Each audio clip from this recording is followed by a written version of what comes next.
Let's talk Habs. Free agency opened 3 days ago, and it's been quiet times for Montreal. So what's the situation with Jeff Petry?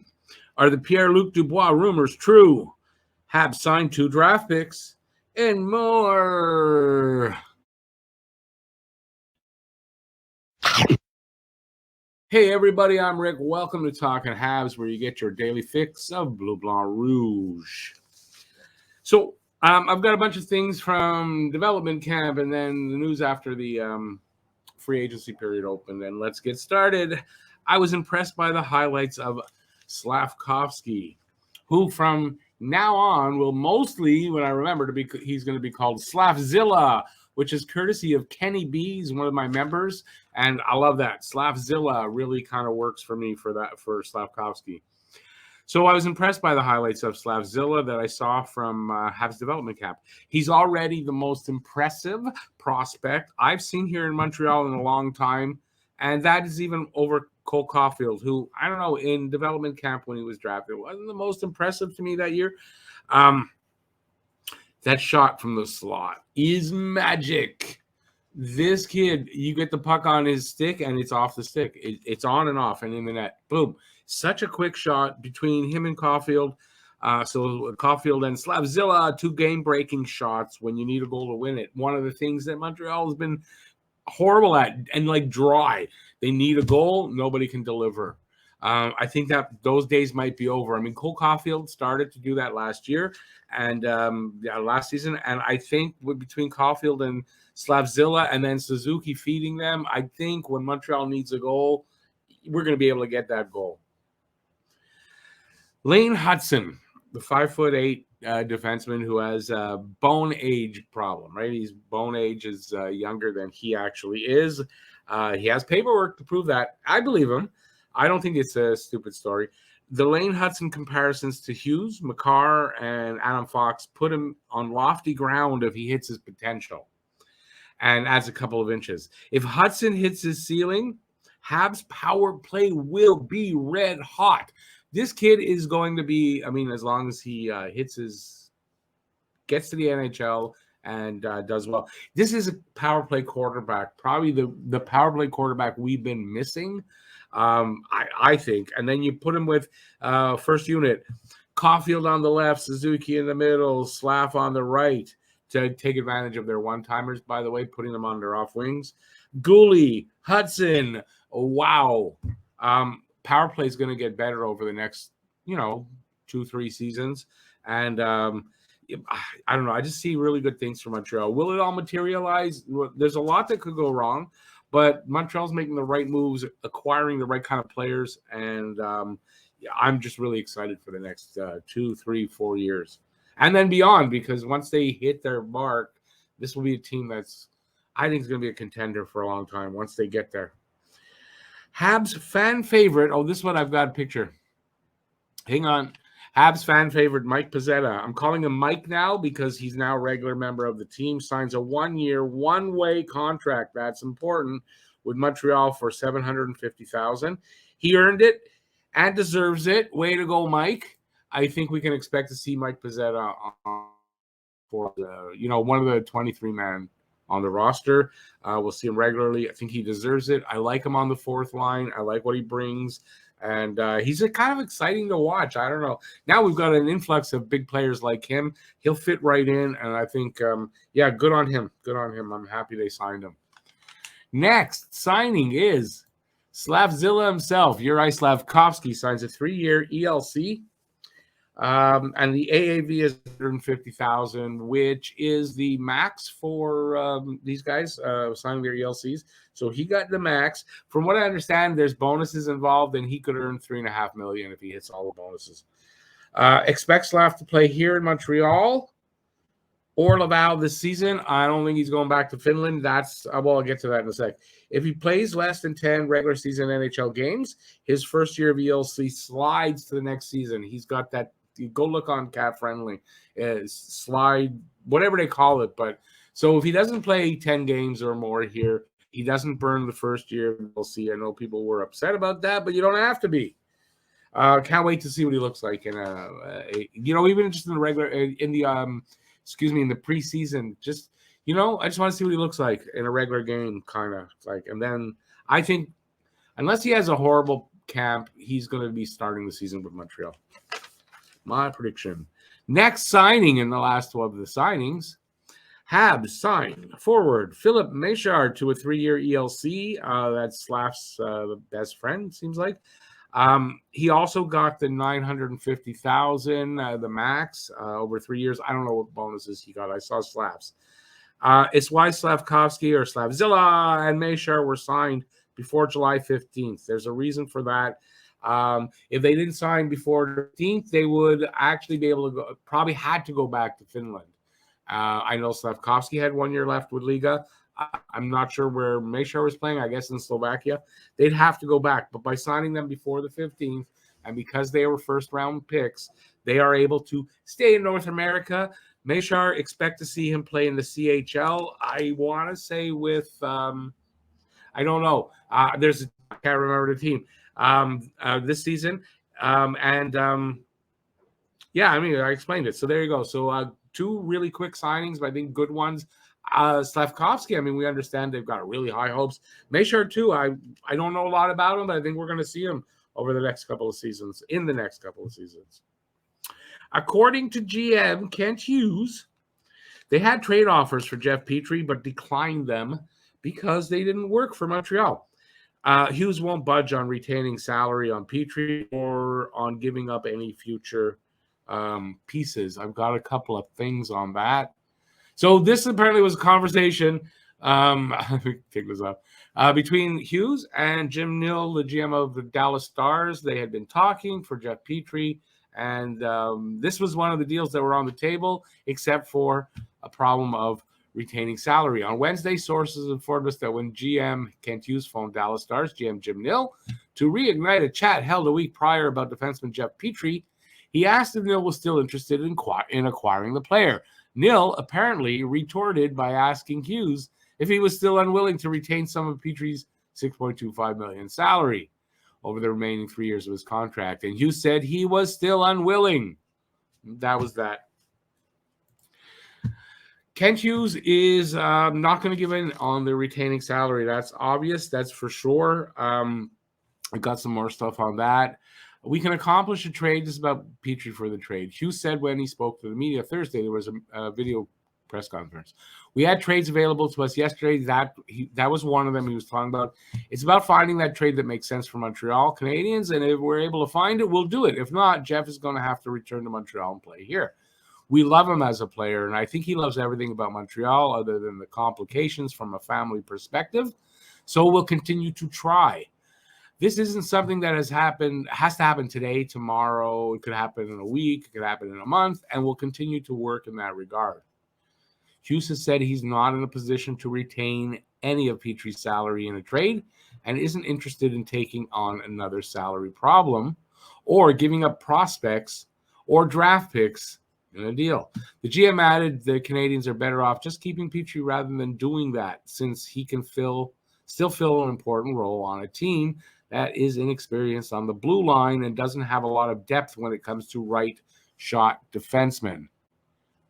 And that's really, I mean, it's why he said if they trade Petry, they will bring in another experienced defenseman, hopefully at less money. But I asked you if Petry's situation has become frightening for him. Frustrating. I don't know why I said frightening. I don't want to say it's frustrating because I understand the situation. Listen, I have 3 kids and I would like to put them in the right situation, for them as well. So I can certainly respect what Jeff wants with his family situation. We're not trying to trade Jeff Petry. We think we have a pretty good defenseman here who helps our team be more competitive and will help our young players learn and grow into a point where they're able to take Jeff Petry's minutes and take that role away from him when Jeff moves on. It's probably putting us in a situation where we're spending time trying to do something because of the circumstances that otherwise we wouldn't be working on at all. These types of situations pop up all the time in sport and life in general. Like I said, we'll try to accommodate, but we're only going to do that where it works for everybody. I'm going to go on. To lose a defenseman of Petry's quality and have to pay anything to have him playing for another team completely defeats the purpose of moving him at all. It would take away dollars the Canadians want to have available for them when they're prepared to compete. Also, keeping Petry and not making a single other move doesn't change anything about where the Canadians are positioned at present and where they're going to be positioned next season. They're not expecting to be a good team, and they're perfectly fine with that, even if they hope to be more competitive than they were on their way to 32nd place this past season. They're under no illusions about their situation, and there's little to nothing they can do to change it right now. So, expecting them to make the playoffs next season, no. I know I kind of said that, not that I was expecting, but it wouldn't shock me. But some of the moves I was expecting didn't happen. So if that's all they've done and they don't make any big significant moves, which I don't expect them to, like I had said many times before, I don't expect them to be that much better, that they're going to move out of the bottom 10 and not have a shot at one of those three guys at the top of the list for the next draft. So, I mean, there's clearly right there. This is, I think, from Eric Engels. I'm not 100% sure. There you go. After watching GM Hughes' press conference yesterday, some things seem clear to me now. One, any trade for Jeff Petry will only come after John Klingberg of Dallas, a free agent, decides where he wants to go. And I think that's pretty true. I think there's not much action on that front. Teams aren't really calling Hughes that much about Petry right now because they're waiting to see what happens with Klingberg. Do they have a chance to get Klingberg? They're not going to sign Petry if they can sign Klingberg. Klingberg's 5 years younger, maybe a little bit better than Petry. You're not signing Petry going, well, maybe Klingberg won't be able to get him. You're going to wait and see. And that's what happens. When Klingberg drops, the negotiations will heat up on Petry, and it's possible that he moves. We'll have to see. Hughes isn't going to trade Petry just to dump his salary. He did say that. I have said the opposite. And I've said they're kind of posturing and they say one thing and mean the other. I'm not so sure I feel any different than that. But according to them, they're not going to do it just to dump salary. So in other words, it'll be a good trade where they won't be giving up all kinds of stuff just to get rid of him. So it'll be like a real hockey trade almost. 3, Montreal will be happy either way if Petry stays or they find a trade for him. And that's, I mean, he just said that. I think that's true. It seems like they're not, they're willing to wait. I'm going to get into it in a minute, but that they're willing to wait out the situation where they've got 4 expiring contracts next season. They know that they're going to get some cap relief there. They've got guys that they don't want to retain money on that they need to move, but there's not much they can do, and they're going to be patient about it. 4, there will be no retained salary. Montreal will get the return they want or no deal. And that, I think that's clear. They're not retaining money on anybody. He's going to stick to his guns. And it's kind of explained in a minute, I believe, his attitude about that. And number 5, GM Kent Hughes is a decent human being. Seems very down to earth, and I love his openness and honesty. You can see what he said about the Petry situation. Some GMs might just be mad and, not even try to trade him out of spite for the situation. It doesn't seem like that with Montreal. No, they're not going to hurt the team to do it, but they're understanding of the situation. They're not taking it out on Petry in any way, and I think that's pretty decent of them. I say just Hughes, but I mean Gorton too, and obviously Molson too. They're decent human beings. It also seems like so many of us thought Montreal was going to have a hard time moving the guys with long-term deals at big money. And we all thought that, and it seems to be true. So that's Hoffman, Dvorak, Gallagher, and Armia. As I just said, I don't think these guys are going to be easy to move, and probably aren't going to be able to move them till at the earliest next trade deadline. I mean, really.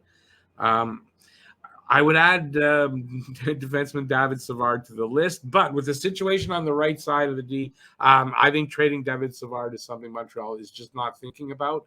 I know we as fans are thinking about it, but I doubt they are because he's an experienced defenseman. He's a right side defenseman. They're not moving him. I mean, he's making decent money, and he did play better under Marty St. Louis, so no, they're not moving David Savard if that's the thing you were thinking about. As for guys on expiring contracts, Drouin, Byron, Dadonov, and Allen, as I said, I would expect they'll either be moved at the deadline, maybe over this summer. There's a lot of time to go till preseason and then the season starts. Or let go without a return, with Montreal getting like $17 million in salary back to spend. Jake Allen will get moved at the deadline because he'll be in demand. Okay, that's one. I believe Dadonov will be moved. I believe Byron, maybe, depending on his injury status. And I don't know. Byron might have to go as a free agent and let him walk. Maybe they'll sign him at less money. I don't know. And Jonathan Drouin, well, I think Drouin can go at the deadline, probably will go at the deadline. If not, I think Drouin, you can get something for him. So he'll go at the deadline. But by that, so the almost $17 million in cap relief with those contracts out. And then Montreal has some flexibility. These are bad omens, and one of the reasons why, I mean, you could tell leading up to this free agent period that might be hard to move Jeff Petry. The trade of Ryan McDonough, a serviceable veteran, top 4 defender from the Tampa Bay Lightning to the Nashville Predators for next to nothing, was a bad omen for Petry deal. The trade of Brent Burns, a serviceable top defender from the San Jose Sharks to the Carolina Hurricanes for very little and significant cap retention, is another bad omen, and one of the reasons why they couldn't do it. This is what Hughes had to say about this kind of thing. As far as our team is concerned, at some point, one way or the other, we will gain cap flexibility as contracts conclude. That's the expiring contracts. Hughes said on Thursday, where we can accelerate that process, we'll try to do so. So if they can make the trade, they'll make a trade. But if they can't, well, it'll happen. They'll get that cap relief. But I think yesterday showed, and I think all season has showed, and this is another example of why you can't move players, where you have that type of flexibility. Heck, Carolina, this is the opposite, but I mean it from Vegas's point of view. He's talking about from Carolina's point of view, where you have that type of flexibility. Heck, Carolina picked up 2 pretty good hockey players, Matt Reddy and Dylan Coghlan. I don't know anything about Dylan Coghlan. For very little, just future consideration. So it's not just very little. That's like nothing. Future consideration is nothing. So we're mindful of that, and we're mindful of that when we try to transact as well, or too. So what I'm trying to say is Ryan McDonough basically given away. Max Pacioretty given away, $7 million contract, I believe he's got, right? $7 million. Couldn't find anybody to move Max Pacioretty. Are you saying Max Pacioretty you couldn't get anything for? But Vegas was desperate to move salary, and they had to give away. You notice he didn't say anything about Toronto getting Matt Murray from Senators, who gave him away. Matt Murray, 2 draft picks, and they got future considerations back. That's giving away. But Matt Murray, I wouldn't take him. So for free, if they held all, I would take him. So he didn't mention that. I just wanted to point that out. Leafs. Sorry for any noise outside. They're doing stuff. So that's the thought there. Now, who could move if anyone? Hughes also has long-term deals signed with several forwards, and he would gladly consider trading any one of them or more than one of them to gain that long-term flexibility thereafter. But most of them, Mike Hoffman, Dvorak, Gallagher, Armia, like I said, can't be traded right now without the team retaining salary, and that's an undesirable option for the same reason it is in Petry's case. Jonathan Drouin, Paul Byron, Evgeny Dadonov, and Jake Allen are coming into the final year of their respective contracts. They represent assets that can move ahead of the deadline, and they're players who will likely net the Canadiens some futures that help them build up the foundation of a winning team. But at worst, these players will stay with the Canadiens through the end of next season and then move on, freeing up close to $17 million to either be banked or spent on players who help secure the future Hughes and the team's brass have envisioned. So it's pretty much what I said. So now, to go back to that quote from Hughes, you can see by the quote, there is no rush in Montreal's part to speed up the rebuild unless the right deals come their way. So they're not saying, oh, we got to, like I said with the Doc trade, it kind of speeds up the rebuild a little bit, but they're not making trades in that, let's do this, and it'll help speed up the rebuild because we'll get cap flexibility, but it doesn't help the team really in the long run. They're not going to do that. They're going to do it the right way. So otherwise, they'll be patient and wait till they have some cap flexibility next season. Without that flexibility, it'll be hard to make things happen. Patience and smart planning rule the day in Montreal under this administration, and it's really good to see. So let's get into Dubois. What is the reality of Montreal possibly trading for Pierre-Luc Dubois of the Winnipeg Jets? As you know, this was a big rumor, and it seemed like this was going to happen, a three-way trade with Carolina and Winnipeg, Petry going and all that. I think it was a fantasy on whoever came up with that. I believe it might have been from TVA, and like a legitimate guy, but I think he was, I don't know what he was doing. Had something good to drink or whatever, and he thought this up. I'm not sure. But this was actually the thing here. I won't go over everything, but I believe it came from TVA, an interview on TVA anyway. I can talk about it because right now he hasn't signed a contract. That's PLD, Pierre-Luc Dubois. He is a restricted free agent. Montreal is a city where he would like to play.